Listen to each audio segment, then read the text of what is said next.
Este capítulo é uma continuação direta do último versículo do capítulo 5. Moisés orava a Deus pedindo uma explicação do porquê a situação do povo estava pior depois que ele e Arão haviam ido falar com Faraó. Deus então encorajou o seu servo, dando-lhe grandes promessas, fazendo várias afirmações como: eu ouvi os gemidos do povo, eu me lembrei da minha aliança, eu vou tirá-los da escravidão, eu vou resgatar, eu os tomarei como meu povo, eu os levarei para Canaã, eu darei essa terra a vocês. E ainda por 4 vezes ele repetiu a frase: eu sou o Senhor, mostrando que ele estava no controle de tudo. Quando sabemos que Deus está no controle, tomamos posse das promessas e podemos sentir paz e coragem para enfrentar as batalhas da vida. Moisés recebeu a mensagem de Deus e transmitiu ao povo, mas eles não deram crédito. E a razão pela qual eles não acreditaram na mensagem está no versículo 9. Foi por causa da angústia e da cruel escravidão que sofriam.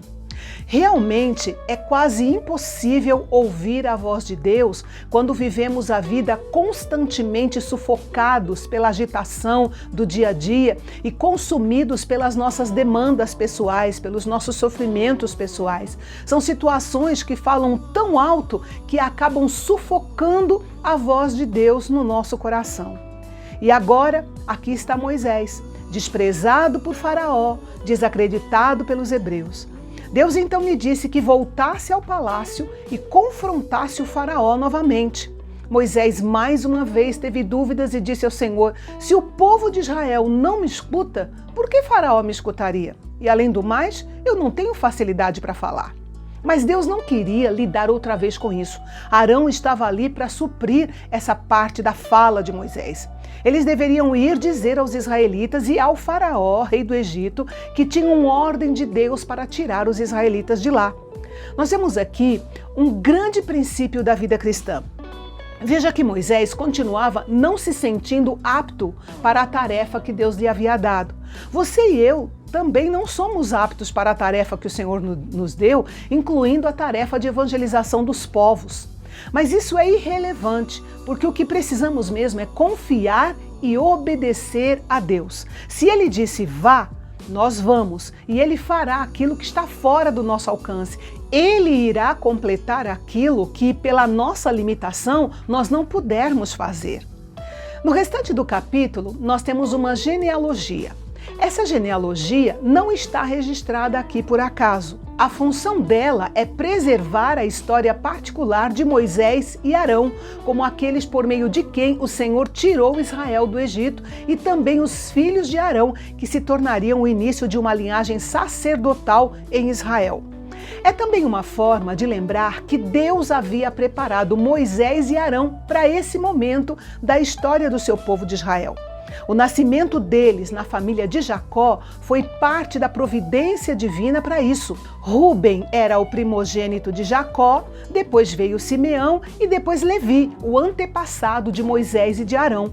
Tudo foi cuidadosamente planejado por Deus. Isso nos ensina que nós não fomos jogados por uma cegonha cansada em qualquer casa, não. Deus planejou cuidadosamente o país, a cidade e a família que nós iríamos nascer para cumprir o seu propósito em nossas vidas. E nós deveríamos olhar para isso com um pouquinho mais de atenção.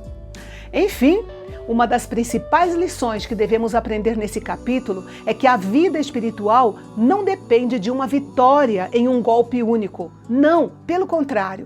O caminho da vitória está salpicado de pequenas derrotas e vitórias por um longo período de tempo. As derrotas são os instrumentos pelos quais nós alcançaremos as vitórias. No caso desse capítulo, nós vemos que a opressão faraônica havia aumentado muito e isso provocava a ira de Deus. Mas Deus reafirmou para Moisés que estava cada vez mais próximo o dia em que ele faria Faraó pagar por todos os seus crimes. Faraó tinha perguntado para Moisés: quem é o Senhor? Eu não conheço o Senhor. Mas muito em breve o juízo de Deus começaria. E não apenas Faraó, mas todos os egípcios saberiam quem é o Senhor, o Deus de Israel, o Todo-Poderoso, o nosso Deus. É o que nós veremos no capítulo de amanhã. Não perca!